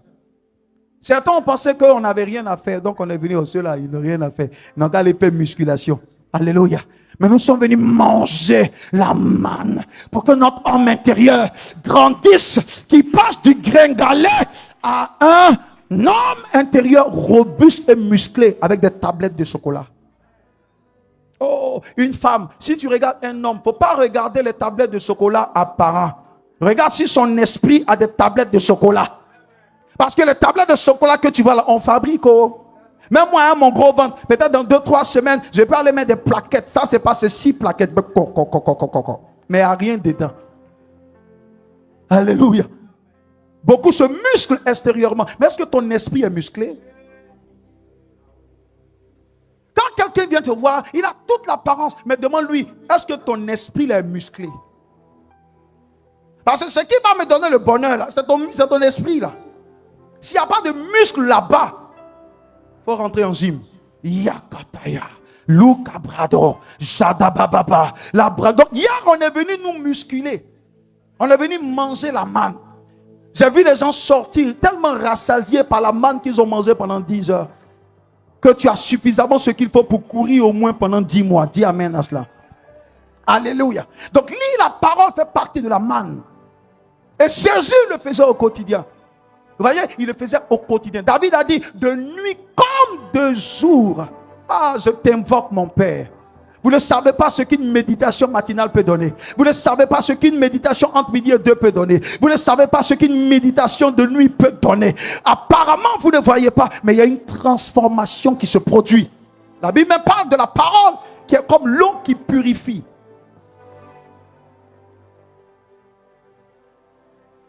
La manne te permet de grandir et de grossir. Et ceux qui savent s'attendre à Dieu et chercher Dieu. Quand vous lisez Ésaïe 40, il a dit ceux qui s'attendent à Dieu. La version, Louis II dit ceux qui se confient. Mais le texte véritable, quand tu lis le contexte, il a dit ceux qui savent s'attendre à Dieu. Ça veut dire quoi? Ceux qui savent attendre Dieu. Vous savez, l'esprit de Dieu est un esprit roi. C'est quelque chose que vous devez comprendre. L'esprit de Dieu est un esprit roi. Qu'est-ce que ça veut dire? Vous savez, tous ceux qui s'en vont invités par des autorités, vous allez en premier et puis l'autorité vient après. Parfois, tu vas dans des bureaux pour rencontrer des gens. Tu es là-bas depuis 7 heures et puis il vient à 18 heures. Tu as murmuré, mais tu as attendre quand même. Ça te fait mal, mais tu vas attendre quand même. En tout cas, si tu veux ce que tu allais chercher, tu vas attendre. C'est arrivé à quelqu'un, non? Ça te fait mal. Tu parles dans ton cœur quand il arrive. Quand la secrétaire sort, tu ris. Mais ça te fait mal à l'intérieur. C'est comme ça que Dieu est. Oh. Tu sais quand tu vas t'arrêter pour l'attendre, mais tu ne sais pas quand il vient pour te répondre. Et c'est là où beaucoup font l'erreur. Suivez Moïse dans son parcours sur la montagne. Là où il partait recevoir les... Écoutez, Moïse est arrivé. Dieu lui a dit monte. Mais c'est après 8 jours d'attente que Dieu lui est apparu. Si tu veux la grâce de Dieu, si tu veux voir Dieu dans une certaine dimension, si tu veux voir la faveur de Dieu, il n'y a pas de raccourci. Tu devras l'attendre. Mais il ne te dit pas quand il vient. Un jour. Pourquoi on fait souvent les 40 jours? Ce n'est pas parce qu'on n'aime pas manger. Il n'y a pas quelqu'un qui n'aime pas manger. Hein? On fait les 40 parce qu'on se dit dans ces 40 là, Dieu va nous rencontrer un jour. Même le jour où on a envie de dire aujourd'hui là, et si elle laisse. Mais ce qui te motive, c'est et si c'est aujourd'hui où je vais laisser là, il vient. Voici comment on reçoit le carburant pour avancer. Parfois tu as envie de dire non, mais tu dis, Satan, on dirait qu'il est en train de blaguer aujourd'hui là. Même si c'est difficile, je vais faire aujourd'hui. Parce que tu ne sais pas quand. Pourquoi on ne rate aucun programme de l'église? Parce qu'on sait qu'il est l'esprit roi. Personne ne sait quand il vient. Il décide de se présenter quand il veut. Donc on est là tous les jours. Parce qu'on ne sait pas quand. Il y a des rendez-vous avec Dieu quand tu as raté. Et la situation, ça peut prendre 10 ans encore. Quand le peuple de Dieu, Moïse, ont raté la date Kairos, Dieu avait dit 400 ans. Ils sont sortis à 430. Simplement parce que la porte spirituelle, qui était la porte ou la date Kairos, où il devait recevoir la parole et puis libérer. Ce jour-là, il était distrait. Peut-être qu'il était trop fatigué. Dieu lui a dit, il n'y a pas de souci. Et comme je partais chez le voisin, d'accord, tu n'es pas là, je reviendrai prochainement. Et le prochainement, ça a été dans 30 ans. Regardez Jésus qui passait pour aller guérir. La fille de 12 ans l'a ressuscité. Mais regardez, quand vous lisez l'histoire, la femme qui l'a touchée là, et si elle n'avait pas profité de ce temps? Parce que Jésus n'est plus revenu encore sur le chemin. Le monsieur a continué. Il a continué. Donc si elle n'avait pas saisi là, elle dit, bon, dans tous les cas, comme je l'entends parler un peu dans la vie, peut-être qu'il sera là. C'était fini. Elle a dit, ça va me coûter ce que ça va me coûter. Pierre, si tu veux, il faut me frapper. Toi, tu frappes les autres. Si tu veux, il faut me frapper. Mais aujourd'hui, là, ce temps Kairos, je ne le rate pas. Elle a saisi la porte spirituelle que Dieu lui avait présentée. Et elle a saisi la grâce. Et tout ça ramène à la consécration journalière. La parole. Pour être solide. Pour être enraciné. Le Seigneur Paul a remercié ou a béni l'église de Colosse. Parce qu'ils étaient enracinés dans la parole. Et il les a même exhortés à s'enraciner davantage dans la parole. La parole te rend fort. La Bible dit dans le psaume 119, je crois, verset 30, la version anglaise dit, Seigneur, l'entrée de ta parole dans notre cœur nous donne la vie. La méditation te permet de télécharger la vie dans la parole. La méditation nourrit ton homme intérieur. De même que tu prends le placali pour nourrir ton corps, la parole nourrit ton esprit. Et c'est ça la manne. Et il leur a dit chaque jour. Ne dites pas comme j'ai fait pour aujourd'hui, ça va porter pour demain, après-demain. Non, chaque jour. Quand la lecture et la méditation deviennent pour vous essentielles, vous gagnez beaucoup avec Dieu. Et cette manne, il a mangé tous les jours. Ce qui a fait le problème de ce peuple-là, c'est qu'ils n'avaient pas rompu avec leur passé. Un peu seulement, Moïse, si tu nous avais laissé actuellement à Gosem, là, lui a fait le concombre. Et si tu nous avais laissé là-bas, on allait manger carottes avec concombre. Et à chaque fois qu'il y avait une situation compliquée, il pensait à leur passé. C'est pas la rupture complète. S'imposait. Et ce matin, je voudrais encourager quelqu'un dans ce sens. C'est la voie de la liberté. C'est le chemin qui mène à la délivrance totale et à la liberté. Et c'est ce chemin que nous suivons au quotidien. C'est ce chemin que nous suivons tous les jours. Et c'est ce chemin que le Seigneur nous présente ce matin. En d'autres termes, pour tous ceux qui veulent rompre complètement, Dieu a dû dire à Abraham, il dit quitte. Quitte tout. Abraham est devenu apatride. Il n'avait plus de pays. Abraham n'avait plus de tribu. En fait, ce que Dieu demandait à Abraham était tellement grave. Mais malheureusement, c'est le procédé que chacun doit suivre. Je vous dirai spirituellement ce que ça voudrait dire peut-être dimanche prochain. Dieu a dit à Abraham, va dire à ton papa qu'à partir de ce jour-là, tu n'es plus son fils.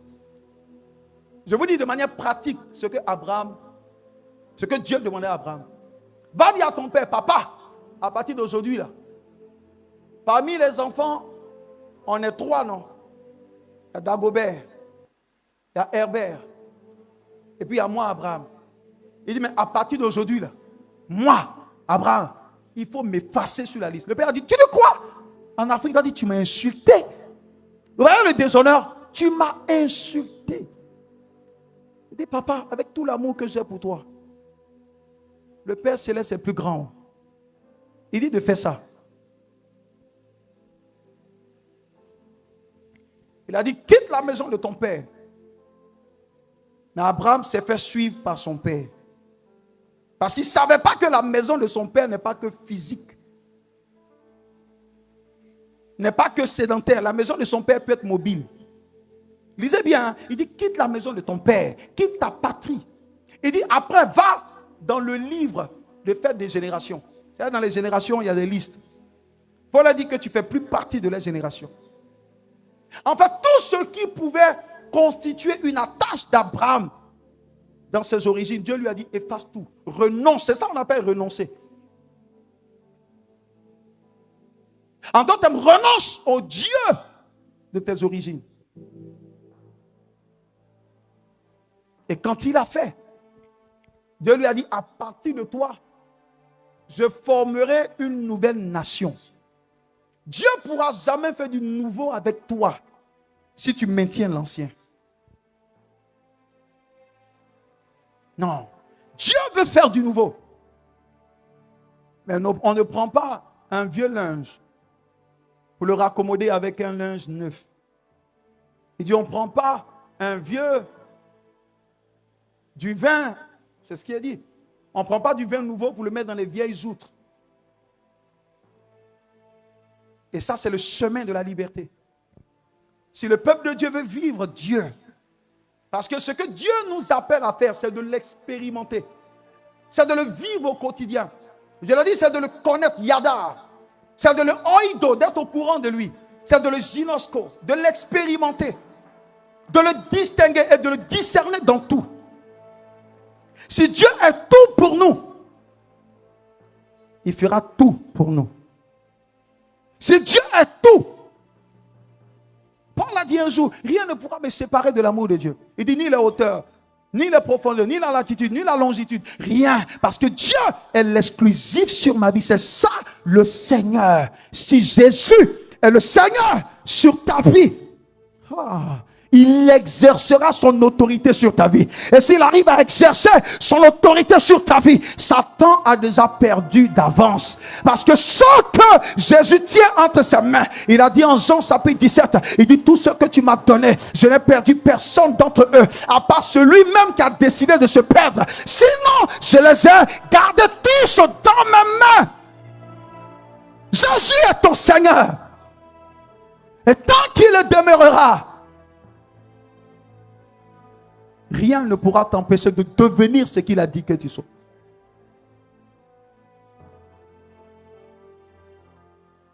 La voie de la liberté répond à un protocole. Et le troisième élément, c'est l'eau vive qu'il leur a donné de boire dans le désert. Nous allons le voir dimanche prochain à cause du temps. C'est un message qu'il faut réécouter. Et puis tirer les leçons à l'intérieur. Et puis vivez ces leçons. Pratiquez ces leçons. Vos vies rentreront dans un scandale de gloire. J'ai déjà dit à quelqu'un ici, rien ne peut t'empêcher de réaliser le plan de Dieu. La seule réalité capable, c'est Dieu. Ce qui est impossible, parce que le plan vient de lui et il y a toi. Parce que la Bible dit que c'est même toi qui donne accès au diable. Ça veut dire que c'est toi qui contrôle le diable. C'est toi qui ouvre ta porte et puis tu l'invites et il rentre. Même le diable ne pourra pas t'empêcher en cette année 2026 d'accomplir ce pourquoi le Seigneur t'a appelé. Les années antérieures peut-être t'ont défavorisé. Tu n'avais pas accès à certaines vérités, mais je viens de la part du Seigneur parce que la vérité t'a été administrée ce matin comme une infusion, comme un sérum. Ta vie accomplira la destinée divine dans le nom de Jésus-Christ. En cette année, aucun malheur ne t'arrivera. Aucun plan de Satan ne s'accomplira dans ta vie. Aucun agenda de méchants ne prospérera sur ta vie. Ton Dieu est Seigneur. Ton Dieu est sauveur sur ta vie. Et parce qu'il est établi sur ta vie, il accomplira ce pourquoi il t'a appelé. Tu ne mourras pas avant ton temps. Tu ne mourras pas avant le temps Kairos. Tu ne mourras pas avant la période distinguée par Dieu. Avant de partir, tu seras rassasié le jour. Avant de partir, tu diras: Seigneur, le temps est venu pour moi, comme Siméon a parlé. Permets-moi de rentrer à la maison. Personne ne t'écoutera la vie. Personne ne t'ôtera la vie. Personne ne créera des souffrances à l'emploi fini devant toi. Si l'Éternel te permet de voir des souffrances, sache qu'il t'a donné la capacité de la surmonter.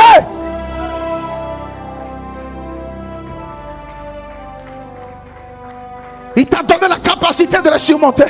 Aucune souffrance n'est supérieure à la force que Dieu t'a donnée. Aucune épreuve n'est supérieure à la capacité que Dieu t'a donnée. Aucun problème n'a pas de solution. Non, non, non, non. Chaque problème est là parce qu'il y a une solution qu'on peut trouver. Je suis venu dire à quelqu'un ce matin, ce que tu voyais comme problème depuis ce matin, aujourd'hui la solution vient rencontrer ce problème. La solution vient rencontrer ce problème. La solution vient rencontrer ce problème. Notre Dieu est la solution. Il est la vérité. Solution pour chaque situation par laquelle nous passons. Fais-lui confiance tout simplement. Considère-le comme Seigneur sur ta vie. Considère-le simplement comme Seigneur sur ta vie. Considère-le simplement comme Seigneur sur ta vie. Considère-le simplement comme Seigneur sur ta vie. Dis-le: Seigneur, sois Seigneur sur ma vie.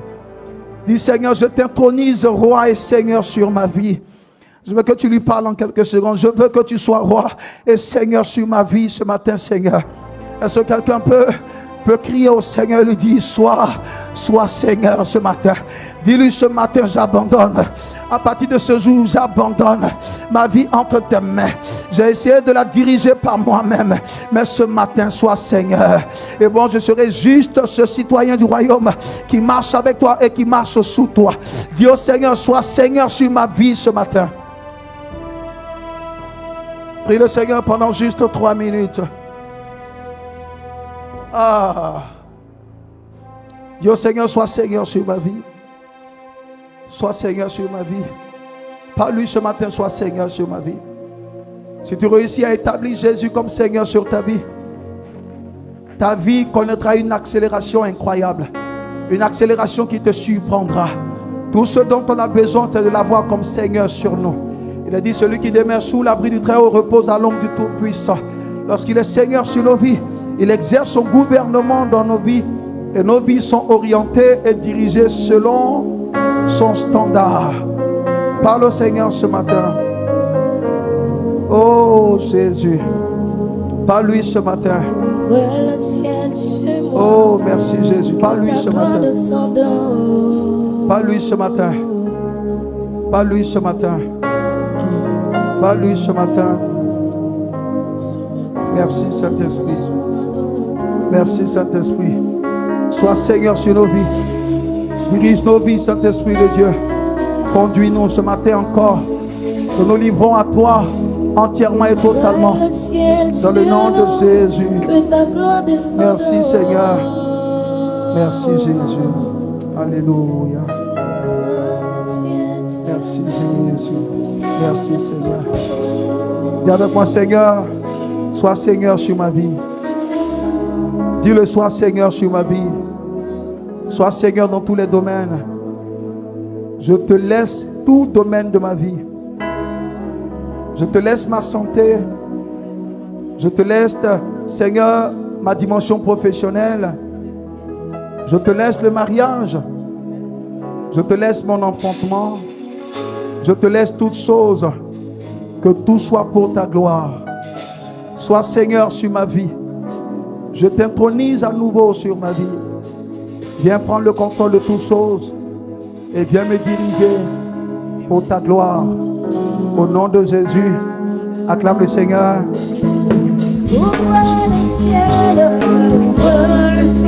Acclame le Seigneur. Acclame le Seigneur. Acclame le Seigneur. Tiens-toi debout et acclame-le. Tiens-toi debout et acclame-le. Tiens-toi debout et acclame-le. Jéhovah reçoit toute la gloire. Tiens-toi debout et acclame-le. Jéhovah. Merci Jésus. Jéhovah reçoit toute la gloire. Merci Jésus. Alléluia. Seigneur, merci. Merci pour ta présence. Merci pour ta gloire.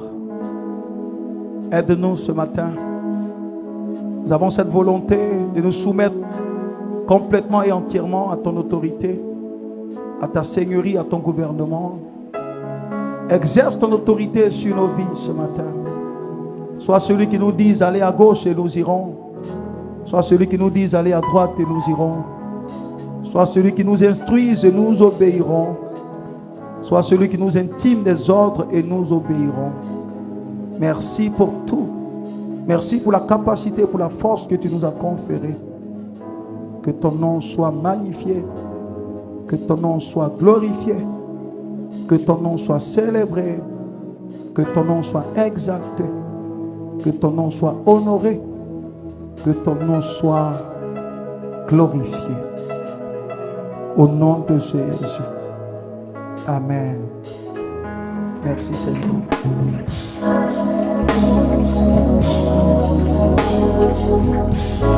Alléluia. Amen. Merci Seigneur.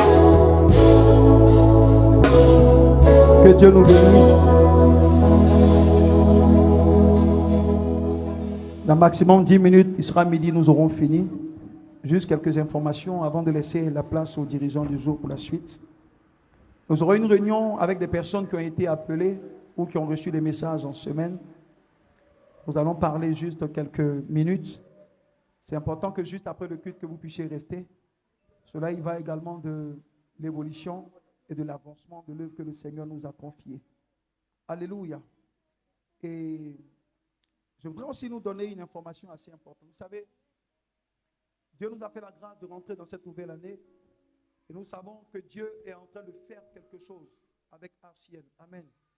Et je suis convaincu d'une chose, dans cette dynamique de consécration, ce que Dieu attend de beaucoup d'entre nous, c'est la discipline.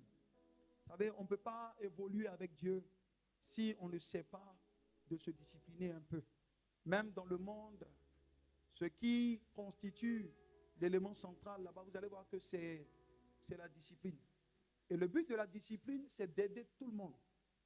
Je voudrais juste revenir un peu au niveau des réceptions. Ici, on ne paye rien pour voir le pasteur. On ne paye rien pour voir les pasteurs.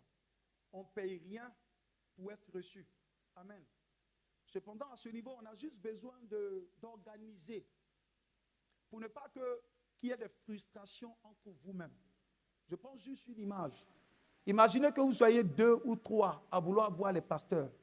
Et puis vous êtes assis en train d'attendre le pasteur. Et puis quelqu'un d'autre quitte, il vient et puis il rentre directement. Vous-même, vous allez vous asseoir, vous allez murmurer. Il a dit, mais nous, on est là depuis il y a une liste. Et c'est pareil dans les hôpitaux. C'est pareil partout où on veut que l'ordre soit. C'est fait pour arranger tout le monde. C'est fait pour que chacun puisse être reçu tranquillement et selon son temps et son timing. Et je ne veux pas de discrimination et je n'en ferai pas. Et beaucoup me connaissent pour ça. C'est pourquoi on a demandé qu'à chaque fois qu'il y a des personnes qui veulent voir les pasteurs, de se faire inscrire auprès de la secrétaire, c'est pour aider. Pour ne pas qu'un groupe soit sur la liste et qu'un autre groupe soit encore ailleurs en train de rentrer de manière parallèle. Ça va frustrer. Et vous savez, c'est pourquoi même à l'hôpital, il y a une liste et chacun rentre par ordre d'arrivée. Et c'est ce qu'on veut faire.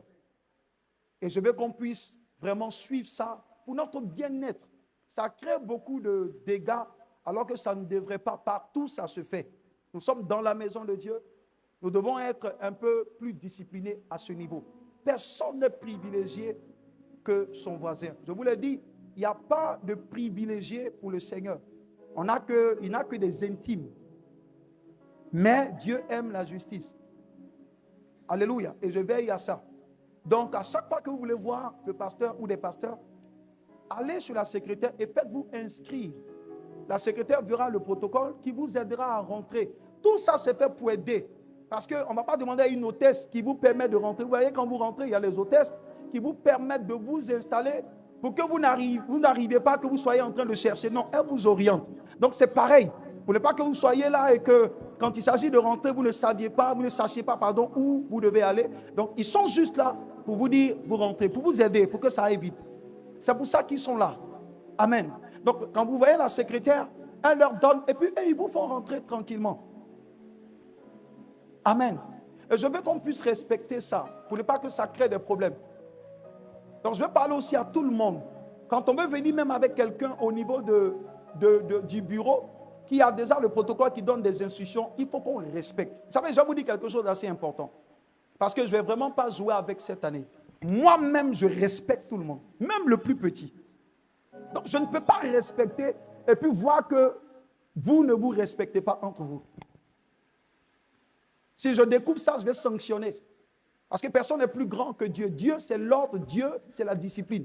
Quand tu parles à ton frère, parle-lui avec amour. Parce qu'il y a des gens, si ce n'est pas ici, là, tu ne peux pas leur parler. C'est ça aussi, hein? On est tous là, les gens sont dans les... Mais on ne sait pas ce qu'ils sont réellement. Il faut juste qu'on respecte sans tenir compte de qui les gens sont. Et quand on rentre ici, on est juste des enfants et des fils de Dieu. Mais quand tu arrives, il faut que tu passes par le secrétaire.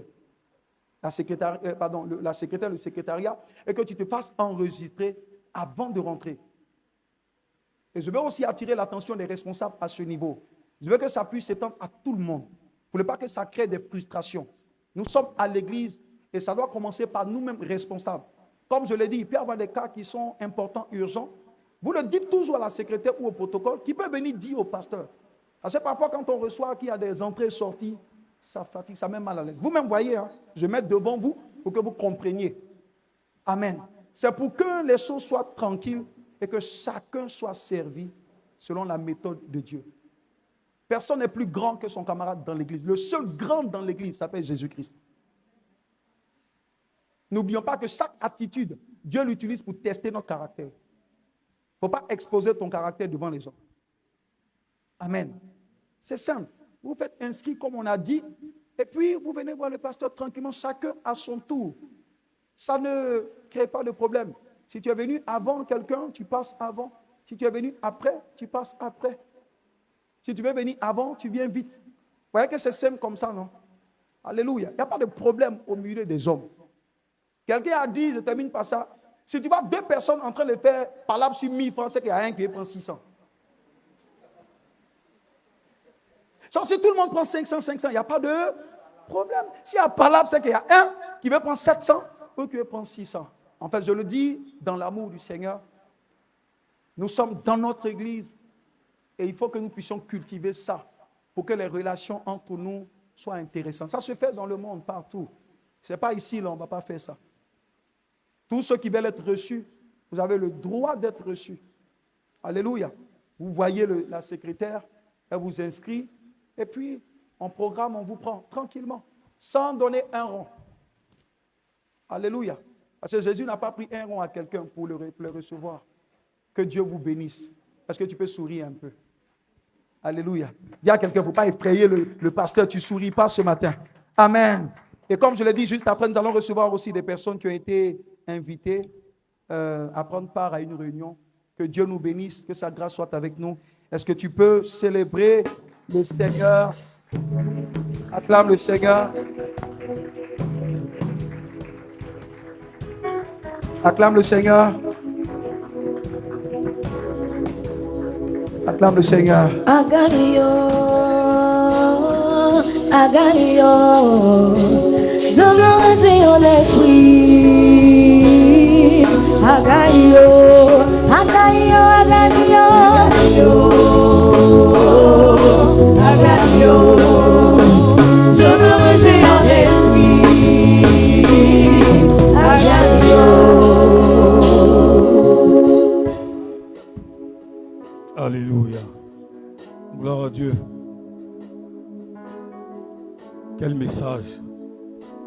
Un message poignant. Un message fort. Un message. Par cet enseignement, nous sommes bénis.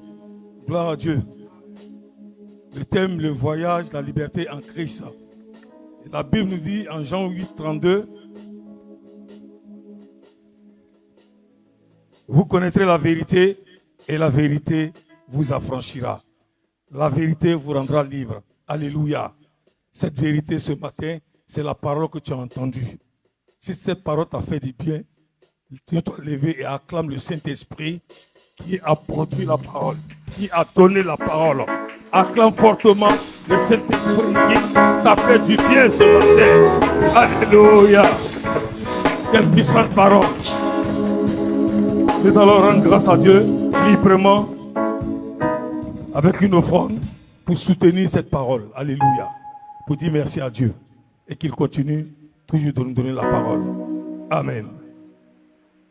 Viens, tiens-toi levé librement et tu apportes une sémence pour rendre grâce à Dieu.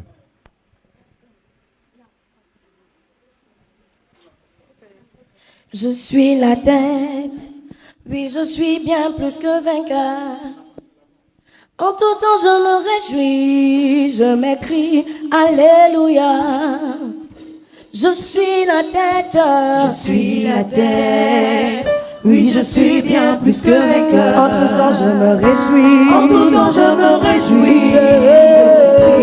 Alléluia. Moi, je suis la tête, aïe, aïe, aïe.